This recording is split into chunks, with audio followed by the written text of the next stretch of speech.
विवशता के बिटक पर यदि फूल है तो सूल भी है, इसलिए हंसती हुई हर आंख को रोना पड़ा है। कितनी प्रसन्ना कर रहती थी, हाँ, कितने नेत्र सबल रहते थे जब श्याम सुंदर रहते थे। आज बच्चियां, आज उनका रो रो करके बुरा हाल है। चलिए आगे चलते हैं।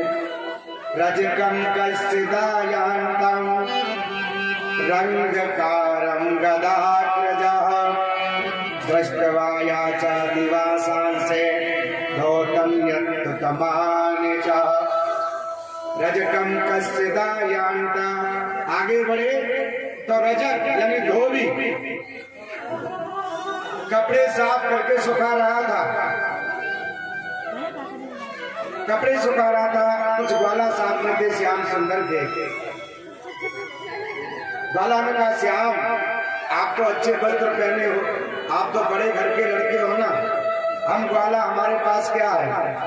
कंधे पे अंगोछा है, शरीर में लंगोट है और हाथ में डंडा। अगर तुम्हारी आज्ञा हो तो ये अच्छे वस्त्र जो सूख रहे हैं इनको पहन ले। दृष्टवाया चतवासांसे, भगवान ने कहा कि देखो ऐसे नहीं, याचना कर लो, इनसे मांग लो कि भैया ये वस्त्र थोड़े हमें दे दो, मगनई, और हम मथुरा से घूम करके हम तुम्हें ये वस्त्र दे देंगे। आगे प्रीति ऐसी थी कि सब मांगने से काम चल जाता था। अगर कोट पैंट गांव में किसी ने एक मोहल्ले में बनवा लिया तो उसको पहन करके आगे कितना प्रेम होता था, है ना, बारात करके आ जाते थे। पुराने का एक जूता चलता था, बहुत प्रसिद्ध, चुर चुर किया करता था, बहुत प्रसिद्ध था पुरानी का जूता। अगर गांव में कोई पहन आया, अरे भैया फलाने पहना, उनके ले लो जूता, मांग लो। कितनी कमी थी आगे, लेकिन प्रेम कितना था। वो मांगे से दे दे लो भैया, मांग लो, हाँ, मांगे से दे देते थे तो वो मांगने लगे। ग्वाला भैया उस धोबी से कि हमें ये वस्त्र कुछ दे दो, हम मथुरा नगरी जा रहे हैं दावत खाने, वापिस तुम्हारे कर देंगे। कहने का आशय है, रजक ने जब ये सुना तब रजक बोला, क्या मूर्ख हो तुम, ये वस्त्र जानते हो किसके हैं? तब तो ग्वाल गवार, तुमने वस्त्रों को पहनने क्या जानो, ये राजा महाराजाओं के राजकुमारों के वस्त्र है, भागो यहाँ से। उसने ग्वालाओं को खदेड़ दिया। ग्वाला ने श्याम सुंदर से कहा, श्याम ने सोचा ये अवसर है, क्योंकि ये त्रेता युग का रजक था जिसने सीता जी को वनवास दे दिया था। श्याम सुंदर ने अवसर अच्छा जाना और एक मुस्टिक का प्रहार किया और उस रजक का वध कर दिया। बोलिए गोविंद भगवान की जय। भगवान ने कहा, अपने अपने वस्त्र ग्रहण करो, चलो जिसको जो अच्छे लगे उन वस्त्रों को ले लो। अब जिनको जो वस्त्र अच्छे लगे पहनने लगे। अब उन्होंने कभी पहने ही नहीं तो पहनना क्या जाने। पजामी जिसमें टांगे डालने चाहिए उन्होंने दोनों हाथ डाल लिए। कोठी जिसमें हाथ डालने चाहिए उन दोनों टांगों ऊपर के नीचे और नीचे के ऊपर। देखो श्याम, क्योंकि पागल हो क्या, ऐसे थोड़ी पहने जाते हैं कपड़े। अच्छा कैसे पहने जाते हैं, उतारो इनको ऐसे कर। प्रेम दर्शी था, है ना, वो भगवान का भक्त था।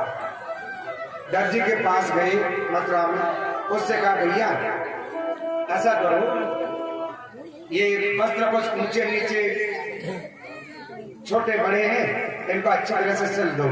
दर्जी ने हाथ जोड़ करके भगवान को प्रणाम किया। ये दर्जी पूर्व जन्म में मिथिला का दर्जी था, इसी ने राम लक्ष्मण के लिए वस्त्र बनाए थे, परंतु उसकी इच्छा थी कि मैं स्वयं अपने हाथ से ही वस्त्र पहनाकर धन्य हो जाऊंगा, लेकिन ये उसकी इच्छा पूर्ण न हो सकी।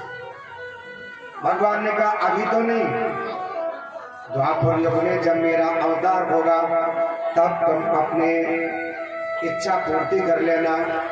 आज दर्जी को अवसर था, उसने अपने हाथों से भगवान को और ग्वालों को सिल सिल करके वस्त्र पहनाए।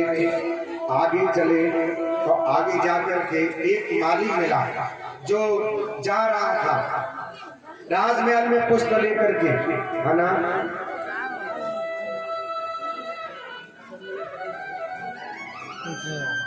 माली भी भगवान का परम भक्त था। अब माली ने तुरंत ही भगवान को पहचान लिया और बस माला उनके गले में डाल दी। अब माली बहुत प्रसन्न हुआ, खुल गए भाग्य हमारे, प्रभु आप पधारे। खुल गए भाग्य हमारे, प्रभु आप पधारे। खुल गए भाग्य हमारे, प्रभु आप पधारे।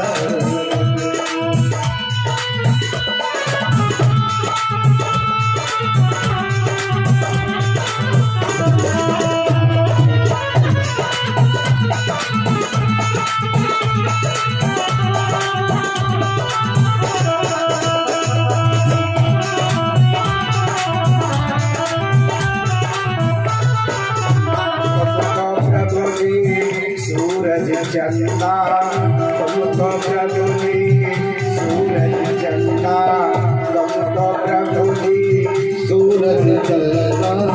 हमारे नाम लटकारे भगवान पधारे, हमारे नाम लटकारे भगवान पधारे।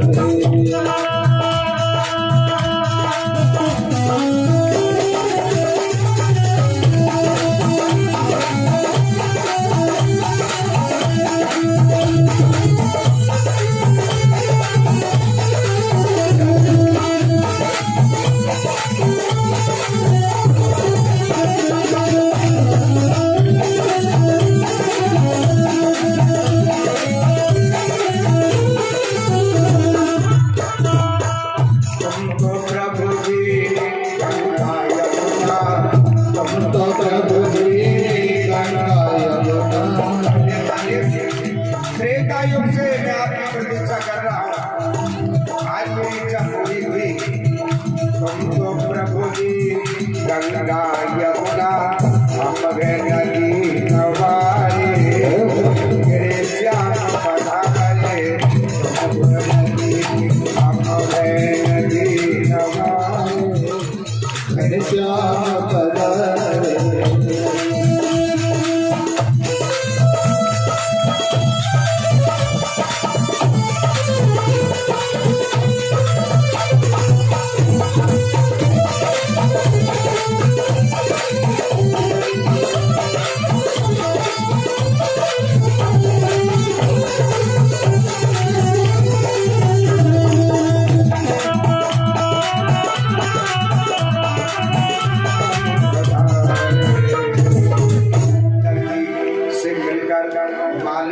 से मिलकर आगे बढ़ा, आगे बढ़े ये लोग, क्या देखा आगे? एक टेढ़ी लेडी सी एक स्त्री, बहुत ही सुंदर स्त्री।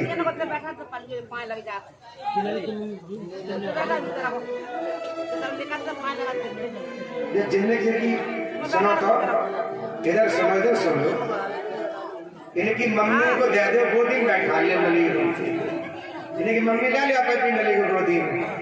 हाँ ललित तुम जा अपने मम्मी की जोड़े जा, कहाँ है तुम्हारी मम्मी हो अम्मा हो, जा। अभी भीड़ होगी तो परेशानी होगी, तुम ले लो गोदी में। कोई बात बुआ लगी हो भतीजी है, बैठ लगे। बोलिए गोविंद भगवान की, बोलिए वृंदावन बिहारी लाल की। गोदी में ले बिटिया, थक ना जाओगे तुम, बैठा पैरल से, बैठ जा मोटी। बोल वृंदावन बिहारी लाल की। चलो कोई बात नहीं, बच्चों का थोड़ा बचाव रखें, बच्चे आपके पास हैं, सुरक्षित रहें और इधर उधर न भागे। भैया बच्चे बैठ जाओ, बैठ जा बेटा, बैठ जाओ। तुम्हें देखने ना मिलो, दीवार के ऊपर बैठ जाओ, चांदनी पे बैठ जाओ। बोलिए गोविंद भगवान की। तो थे। कौन थी? एक कविजा दासी। कितनी बहुत सुंदर थी, टेढ़ी मेढ़ी थी। और कैसी थी टेढ़ी मेढ़ी? बिल्कुल लिल्लर झल्लर, मतलब बिल्कुल कमर कहीं जा रही थी, पेट कहीं जा रहा, कमर कहीं थी, टांगे कहीं थी, हाथ कहीं थे, लेकिन मौत से बहुत सुंदर स्त्री थी, बहुत सुंदर। कविजा नाम था। ग्वाला ने कहा श्याम ये देखो ये कौन है? अब ग्वाला गांव के तो वो हंसी करने लगे, अरे जी ऐसी स्त्री है, अरे जी कैसी है, तो हंसी करने लगे। ग्वाला तो गांव के ही होते हैं। गांव के निर्मल व्यक्ति अगर कभी बाजार हाट जाए और जीन्स पैंट पहने काल को देख के फैशन देख नहीं रह जाते, उनकी जेब पहनावा होता है। तो गांव के भोले वाले व्यक्ति वो क्या जाने, उन्हें देखो श्याम जी देखो, श्याम का चुप रहो, ऐसे किसी की हंसी नहीं करते। ग्वाला उन्हें चारों तरफ से घेर लिया, रुको रुको, वो तो चंचल ग्वाला। इधर श्याम सुंदर गए और श्याम सुंदर ने क्या किया, कविजा का हाथ पकड़ लिया। आप पूछा कविजा तुमने मुझे पहचान लिया? कविजा ने हाथ झटक दिया, कौन हो तुम? मैंने तुम्हें नहीं पहचान पाया, बताओ कौन हो तुम? मैं तुम्हें नहीं जानती। अरे तुम नहीं जानते? मुझे नहीं जानते, मेरा नाम कृष्ण है। पहचान गई? त्रेता युग वाली बात। एकदम हाथ जोड़ के खुलिया चरणों में गिर पड़ी, कहने लगी प्रभु आप मेरा उद्धार कर दिया, मैं त्रेता युग से आपकी प्रतीक्षा कर रही हूँ, है ना? चरणों में गिर पड़ी। भगवान ने क्या किया, कविजा के पैर पे पैर रखा और थोड़ी से हाथ लगाया, जो टेढ़ी मेढ़ी थी ना वो सीधी कर दी। ये कविजा थी कौन? आनंद रामायण में एक प्रसंग आता है, ये पिंगला नाम की एक वैश्या थी त्रेता युग में। आप कथा को सुनना। ये पिंगला नाम की वैश्या थी। राम जब राजा थे, बात उस समय की है, ये पिंगला ने क्या किया कि आधी रात को श्री राम के महलों में प्रवेश कर लिया। महलों में घुस गई। जहाँ भगवान राम सीता जी रात को जहाँ सो रहे थे वहीं ये पहुंच गई। पहरेदार जाग सो रहे थे, कैसे पहरेदार को नींद आ गई, अंदर पहुंची और भगवान श्री राम के पैर दबाने लगी। जब दबाने लगी भगवान राम की आंख खुली और उनका कौन? महाराज मेरा नाम पिंगला है, मैं अवधपुरी की रहने वाली हूँ, मैं वैश्या हूँ, मैंने इस शरीर से बहुत पाप किए हैं। भगवान मेरी ये इच्छा है कि मैं आपकी कुछ समय तक सेवा करूं, ताकि जिंदगी में जो मैंने पाप किए हैं वो मेरे पाप सारी मिट जाए। भगवान श्री राम ने कहा पिंगले तुम्हारी ये इच्छा तुम्हारी इस जन्म में पूरी नहीं हो सकती, जाओ द्वापर युग में जब मेरा अवतार होगा तब तुम मेरी सेवा कर लेना। अभी तो सीता जी को छोड़ करके और पृथ्वी पर जितनी भी और स्त्रियां हैं वो सारी स्त्रियां मेरे लिए मेरी माँ कौशल्या के बराबर है। अभी नहीं, द्वापर में तुम्हारी इच्छा पूर्ति करेंगे। ऐसे कह पिंगला को भेज दिया श्री राम ने। पर भगवान ने सीता जी को जगाया और सीता जी से कहा सीते देखो एक पिंगला नाम की वैश्या आई थी, उसने मेरे पैर दबाए और देखो और अंदर कैसे प्रवेश कर गई। सीता जी की आंख खोली। सीता जी ने कहा स्वामी जी वो पिंगला नाम की वैश्या कहाँ है? तो मैंने उसे भेज दिया तो आपने मुझे क्यों जगाया? अब सीता जी को शक हो गई। अब गुण 8 सदा उर रहेंगे। माता बहनों 8 अवगुण हमेशा स्त्रियों में रहते हैं। ये मत करना कि पंडित जी हमारी बुराई कर रहे हैं, सही बात है। अवगुण 8 सदा। सीता जी राम जी पर शक करने लगी। और कहने लगे महाराज आप झूठ बोलते हो, आपने पिंगला नाम की वैश्या के साथ भोग किया और उसके पश्चात भेद निकल जाए तो आपने मुझे बताया। आप ये बताइए, जिस समय पिंगला नाम की वैश्या आपके पास आई, आपके पैर दबा रही थी, उस समय आपने क्यों नहीं जगाया? बस यही बात सीता जी ने पकड़ ली। और राम चुप। 8 अवगुण कौन कौन से? महिलाओं के अंदर 8 अवगुण हमें कौन कौन से रहते हैं? 8 अवगुण हमेशा रहते हैं। पहला अवगुण महिला के अंदर क्या है? बातचीत करना, चपलता।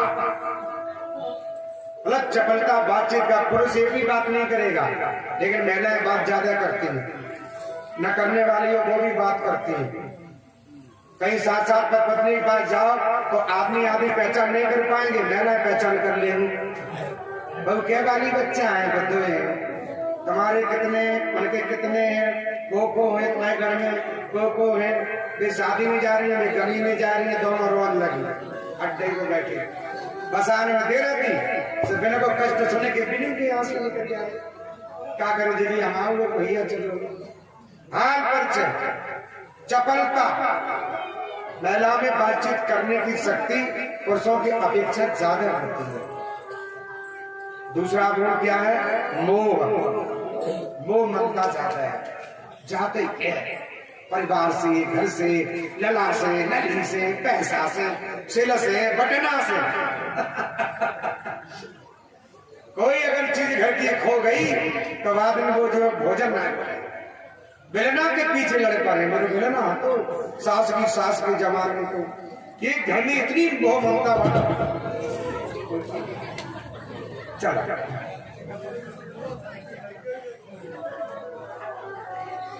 बोलिए गोविंद भगवान की। तो ज्यादा मोह होती है, ज्यादा मोह घर से होता है, एक एक चीज से। तीसरा संग्रही। आपको कौन? संग्रही। संग्रही का मतलब जोर जोर के रखना, गृहस्थी जोर जोर के रखना, गृहस्थी जोर जोर के रखना। कोई चीज घर में जोर जोर पर काम दें, फिर भूल जाएंगे, रखते ही भूल जाएंगे। कुछ चीजें रसोइयों में ऐसे रखी है, जोर जोर के रखी है और सालों से वे जरूरत ही नहीं पड़ी है, सड़ गई, कीड़ा पड़ गई, सड़ी पड़ गई। यानी जोड़ने की आदत, खर्च करने की कम है। संग्रही। संग्रही मतलब किसी चीज का संग्रह करने वाली। चौथा अवगुण क्या होता है? नींद, निद्रा। पुरुषों की अपेक्षा महिला के अंदर नींद बहुत होती है। कथा में सो जाती है, बसम बैठी सो जाए, और इतनी नींद पूरी रात सोए, पति जग जाता वे सोती रहती है। पति जग गया वे सो ही रही है। और नहीं तो कभी मन पे होते कहते कैसे करो करते थे पापा एक कप चाय हमको बनाओ। बेचारे रसोई हमें चाय बना रहे ना, कोई बात नहीं। नींद ज्यादा आती है, निद्रा। 5वां अवगुण क्या है? भय, डर बहुत है, डरपोक स्वभाव, निर्भीक नहीं है। डरपोक स्वभाव, थोड़ी सी कोई बात हो जाए और एकदम डर जाए। और छठा अवगुण क्या है? क्रोध। पुरुषों की अपेक्षा महिला को समझो चौगुना क्रोध है। और जब महिलाएं क्रोध में होती है, हाँ भाइयों आपने स्वरूप देखा होगा, गृहस्थी वाले हो, लाल लाल आंखें, काली का रूप, मर जा मिट जा सब मर जा हमारे जाने। अरे इतना क्रोध जामियो यानी तान तान श्राप यंती। कहने का आशय यह है कि क्रोध में आकर के भी समय मार देती है, ये नहीं सोचते। क्रोध और क्रोध ज्यादा है, क्रोध ज्यादा होता है। 7वां जो अवगुण है, 7वां जो उनके अंदर अवगुण है कि कोई बात पेट में छिपती नहीं है, तुरंत कहते हैं। अगर कहीं कैसी बात चल जाए, किसी ने कह दी ऐसी बात, कोई मोहल्ला वाली कह दे पेट में जी तुम्हें हमारी किस्म हो, ये बात बताइए। अब बिल के खोला मचो बनने गई, वे पहुंच गई दूसरे के पास। बनने देखो ऐसा जी तुम एक बात बताए, तुम हमारी कसम बताइए, पति का उसे बताए थे, उन्होंने बताए तो उन्होंने कसम खवाए दी। मतलब वो बात पूरे ही गांव में हो जाएगी, जरा से उन्हें बचेगी ही नहीं, मतलब कुछ इकट्ठा करके नहीं रख सकते। और आठवां अवगुण महिलाओं में क्या होता है? शक, अपने पति पर शक करना। अपन चाहे कहीं घूमी आए, कल से बात कर ले मोबाइल से, हैं अब पति ने कल से बात कर ली को हो तेरे को मोबाइल को कोई गलत से बात बार पति पर शक करना। कहाँ गए, अभी तक घर नहीं आए, जल्दी आओ, वहां क्या करने गए थे, क्या करने गए थे, मतलब पति पर शक करना। ये अवगुण 8 होते हैं। ये सीता जी को भी अवगुण था। और सीता जी श्री राम जी पर शक करने लगी तो महाराज जिस समय पिंगला नाम की वेश्या आपके पास आई उस समय आपने क्यों नहीं जगाया? अब भगवान बेचारे सीधे साधे मर्यादा पुरुषोत्तम सब जग गए, महलों में खलबली मच गई, सबने समझाया लेकिन सीता की समझ में नहीं आया।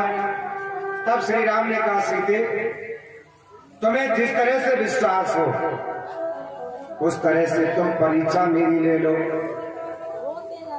तो सीता ही शर्त रखी कि आप अपने गुरुजी के सर पे हाथ रखने के सौगंध खा जाएंगे तो मुझे विश्वास हो जाएगा। अच्छा, आधी रात को रथ गया, गुरुजी आए, गुरुजी ने समझाया, गुरुजी के सर पर श्री रामचंद्र जी ने हाथ रखा, आकाशी दे गुरुजी की सौगंध मैंने पिंगला के साथ कोई गलत व्यवहार नहीं किया। तब सीता जी का सब दूर हुआ। इधर प्रातःकाल हुआ, सीता ने एक दासी के माध्यम से उसी पिंगला नाम की वैश्या को बुलवाया और कोड़े लगवाए। तेरी हिम्मत कैसे हुई जो आधी रात के समय तूने मेरे शहर कच्छ में प्रवेश किया? तुझे अपने रूप यौवन का ज्यादा घमंड है, मेरा श्राप है, तू जगह जगह से पेड़ी हो जा। ये सीता जी ने श्राप दे दिया। आज वही पिंगला है। फिर पिंगला ने भगवान से कहा, भगवान मैं क्या करूं? भगवान ने कहा पिंगले तुम जाओ, द्वापर युग में जब मेरा अवतार होगा तब तुम मेरी सेवा करना। श्री गुरुदेव भगवान की जय। तब तुम मेरी सेवा कर लेना। आज वही समय है।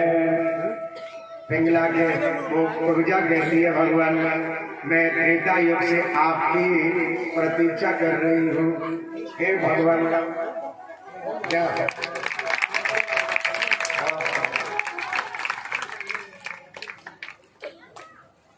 बोलिए वृंदावन बिहारी लाल की जय। मैं आपकी प्रतीक्षा त्रेता युग से कर रही हूँ। आज पूजा कहती है कि प्रभु आप मेरा उद्धार कीजिए। श्यामा श्यामा रटते रटते बीती ओ मैरिया, श्यामा श्यामा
सुंदर सरल श्याम की सूरत नयन बीच बसाओगी सुंदर श्याम की सूरत नयन बीच बसाओगी चरण कमल की रज को लेकर अपने भाग्य सराओगी चरण कमल की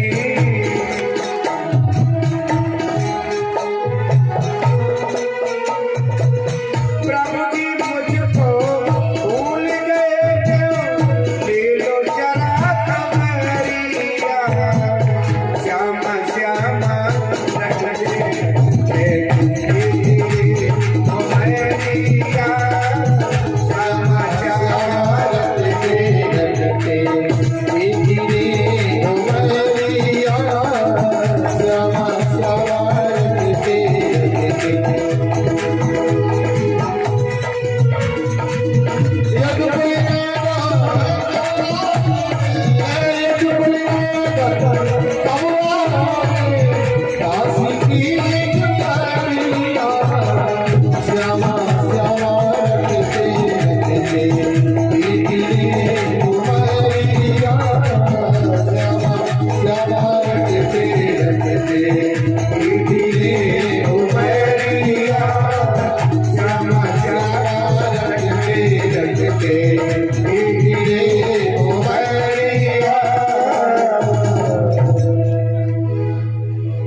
त्रेता युग से मैं आपकी प्रतीक्षा कर रही हूँ भगवान। अब चलो मेरी कुटिया पर त्रेता युग में जो मेरी इच्छा थी कि मैं आपके चरणों की सेवा करूं, आप मेरी इच्छा की पूर्ति कीजिए। भगवान श्री कृष्ण का देखो तुमसे अभी तो मामा ने बुलाया है, मैं जा रहा हूँ और चिंता मत करो, मैं मथुरा में रहूंगा तो मेरी खूब सेवा कर लेना। मामा से मिलने के पश्चात मैं तुम्हारे पास आऊंगा। इतना कह करके तुम जाकर वापिस भेज दिया। अब तुम अपने स्थान पर जाओ। श्याम सुंदर आगे बढ़ने लगे और बढ़ने लगे। मुष्टिक चाणू बड़े जो बहुत बड़े जो योद्धा थे जिनका पृथ्वी पर नाम था मुष्टिक चाणू, दरवाजे पर खड़े कर दिया, मुख्य दरवाजे पर। भगवान श्याम सुंदर ने कहा ग्वालाओं से गालाओ कहाँ करो इनसे युद्ध। ग्वालाओं ने कहा भैया कन्हैया जी बताओ, तुमने मोती जी कही कि चलो दावत खाए चलेंगे मथुरा, जे कहीं के लाए इनसे युद्ध करने हैं। कन्हैया वो में शक्ति ना। इधर भगवान श्याम सुंदर ने बस छलांग फुर्तीले तो बहुत थे, एकदम छलांग लगाई। दोनों भाई खड़े थे बराबर पे और छलांग लगा करके और एकदम दोनों पैर नाक में मारे, आराम सीधे नीचे गिरा दिया। दोनों नीचे गिरे, छाती पर दोनों पैर रख दिए फुर्ती से, क्योंकि जहां काम आवे सुई कहा करे तलवार। छाती पर और फिर कूद करके दूसरी छलांग लगाई, कंठ में दोनों पैर रख दिए। वो बेचारे हड़बड़ाते रहे और पल मात्र में मुष्टिक चाणूर का वध कर दिया। आगे बढ़ी। महलों के अंदर एक मुक्त दरवाजा था जिसमें कुबलिया पेड़ नाम का हाथी खड़ा कर दिया था। उस हाथी में कितना बल था? 10,000 हाथियों कितना बल था। ये कंस को दहेज में मिला था। मगध देश के राजा जरासंध ने दिया था। मगध देश का राजा जरासंध था, उसकी 2 बेटियां थी अस्ति और प्राप्त। उसने ऐलान किया था जो मेरे हाथी को परास्त कर देगा कोई भी राजा, उसी के साथ मैं दोनों पुत्रियों का विवाह कर दूंगा। ये सब लड़ने के लिए गए। सकटासुर, व्योमासुर, ब्रह्मासुर, धेनुकासुर, अघासुर, बकासुर, ये सब लड़ने के लिए गए थे। मुष्टिक चाणूर मथुरा में राक्षस नहीं थे, ये कंस को दहेज में मिले थे। क्या हुआ? ये हाथी को परास्त नहीं कर पाए और जरासंध ने क्या किया कि जरासंध ने इनको कैद कर लिया। पीछे से कंस गया, कंस ने उस हाथी को परास्त किया, अपनी दोनों बेटियों का विवाह इन्हीं के साथ कर दिया और दहेज में ये राक्षस दे दिए, सक्टासुर, व्योमासुर, ब्रह्मासुर, दैनकासुर। कोई कुबलिया पीड़ नाम का हाथी दरवाजे पर खड़ा था, 2 पैर आगे और 2 पैर पीछे। भगवान ने कहा भैया मुझे अंदर जाना है। पहलवान बोला कि ऐसे अंदर नहीं जा सकते, आज राजा की आज्ञा है, महाराज कंस की, इस नगर में कोई प्रवेश कर सकता है जो कि हाथी को परास्त करेगा।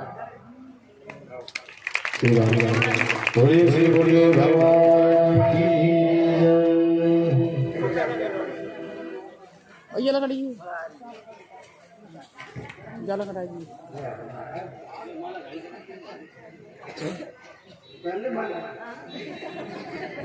कहते राज गुरु जी भैया डट जी बोलिए व्यास भगवान की जय।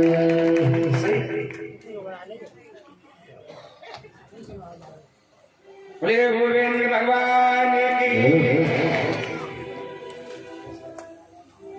बहुत बहुत धन्यवाद बच्चों ने स्वागत किया।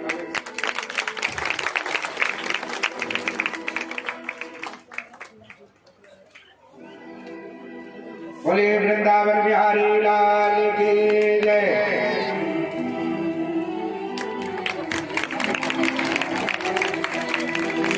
हरिओम।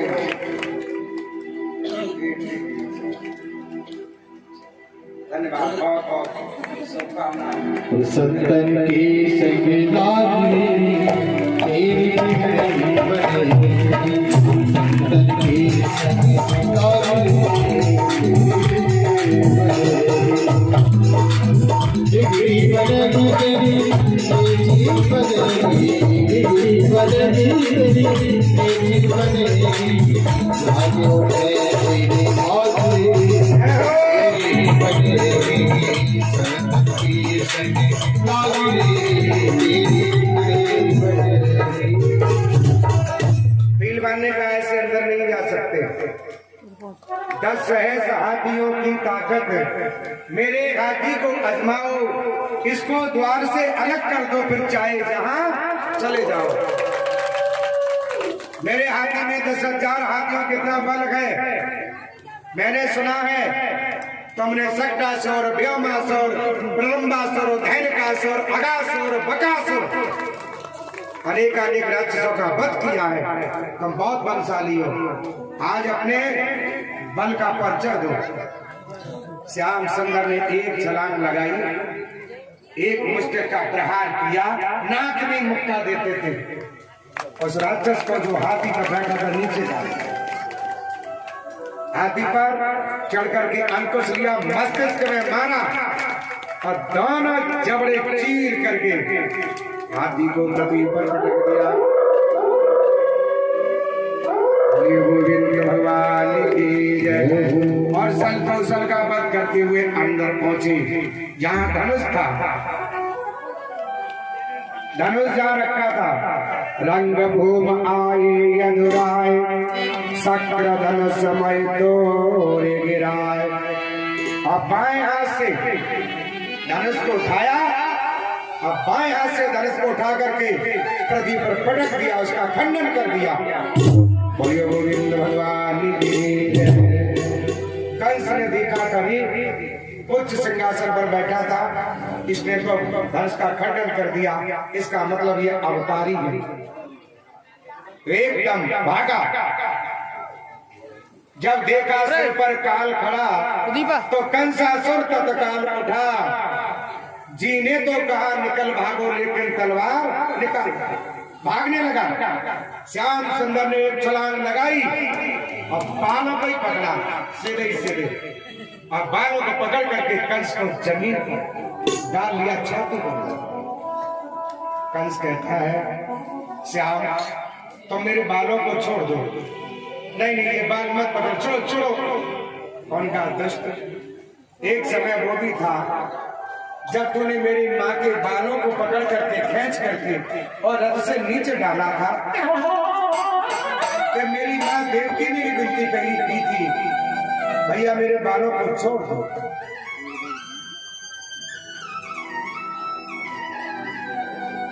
उस समय तुमने बाल नहीं छोड़े थे, छाती पर बैठ गए और एक मुष्टिक का प्रहार किया, कंस का वध कर दिया। बोलिए गोविंद भगवान की जय।